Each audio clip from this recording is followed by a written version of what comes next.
نبدأ السؤال الأول، والسؤال هو: الفرق بين المواطن اليمني والكمبيوتر في مجال التخزين هو أن الأول متفوق على الثاني بأنه هل الاختيار الأول يخزن فيروسات، الاختيار الثاني يخزن بصوتي، الاختيار الثالث يخزن بذاكرة، الاختيار الرابع يخزن ملفات.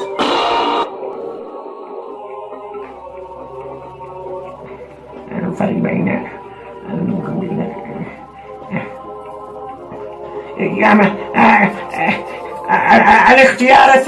الاختيار الثاني يا جورجيا منعه. الاختيار الثاني يخزن بصوتي. ايوه يخزن بصوتي. الاختيار الثاني.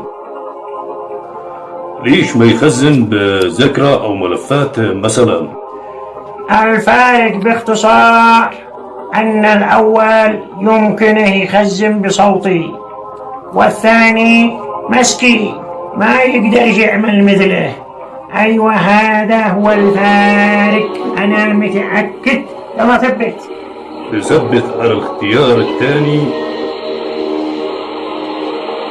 والجواب صح. صار معك الاختيار.